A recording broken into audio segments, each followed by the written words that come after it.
देखा देवराज ने, देखकर प्रेम हो गया, प्रीति मत समझ आया, प्रीति हो गई, पाना चाहा, आपस में वार्तालाप किया, दोनों में एक दूसरे के प्रति,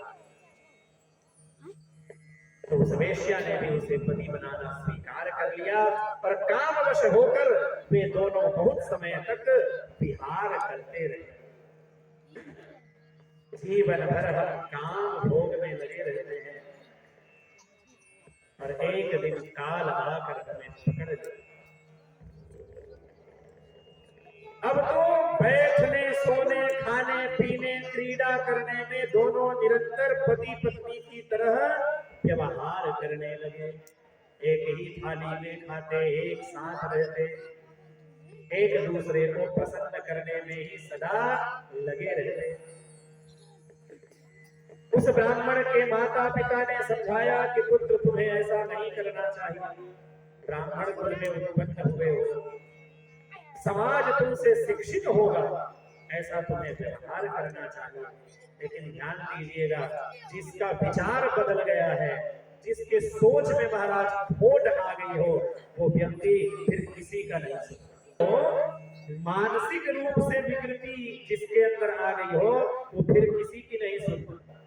माता पिता ने बहुत समझाया लेकिन बात नहीं मानी। और इतना ही नहीं, एक दिन तो उस ब्राह्मण ने विचार किया कि ये माता पिता, घर, बंधु बांधव के लोग शोभावती को प्रेम करने से मुझे रोकने वाले हैं, ये हमारे प्रेम में बाधक है, ऐसा विचार करके रात्रि के समय में ईर्ष्यावश सोए हुए अपने माता पिता को ही उस ब्राह्मण ने मार डाला। कामा पुराणाम भयं न लज्जा। ध्यान दीजिएगा, जिस व्यक्ति को काम सताता है महाराज, जो काम के वशीभूत हो जाता है, न उसे लज्जा आती है न किसी से भय। लज्जा यदि आए और भय लगे तो वो अपराध ही ना करे। तो कामा पुराणाम भजन न लज्जा।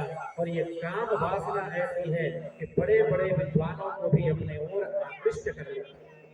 बलवान इंद्रियग्रामः विद्वांसमपि कर्षति। कहा गया है ये इंद्रिय बहुत बलवान होते हैं, बड़े बड़े विद्वानों को भी अपनी ओर खींच लेते हैं। इसलिए आप कितने भी ज्ञानी हो, सावधान होने की आवश्यकता है। ये इंद्रियां, ये मन बड़ी चंचल है, ये मन बड़ा चंचल है, कैसे इसे समझना, मन को समझा पाना, मन को वश में कर पाना बड़ा कठिन है। लेकिन निरंतर अभ्यास से ये मन भी हमारे वश में हो जाता है। रसरी आवत जानते, सिल पर पड़त निशान, करत करत अभ्यास के जड़मति होत सुजान। आपने ये कहावत सुनी होगी। रस्सी कितना कोमल है, पत्थर कितना कठोर है, लेकिन बार बार पत्थर में रस्सी के रगड़ से उस पत्थर में भी निशान पड़ जाता है। तो निरंतर अभ्यास से हम अपने मन को वश में कर सकते हैं। उस ब्राह्मण ने अपने माता पिता को मार डाला और उस वेश्या ने आसक्त चित्त वाला होकर दिन भर दिन रात उसी की सेवा करता, उसी को प्रसन्न करता, उसी के साथ रमण करता।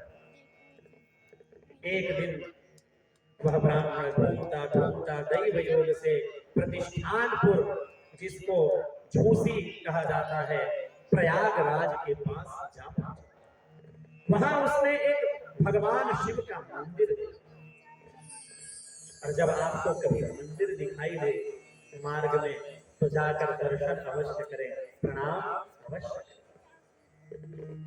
उस ब्राह्मण ने शिवालय देखा जहां बहुत से साधु महात्मा एकत्र हुए थे। स्थित्वा तत्र च विप्रोसौ ज्वरेणाति प्रपीडितः।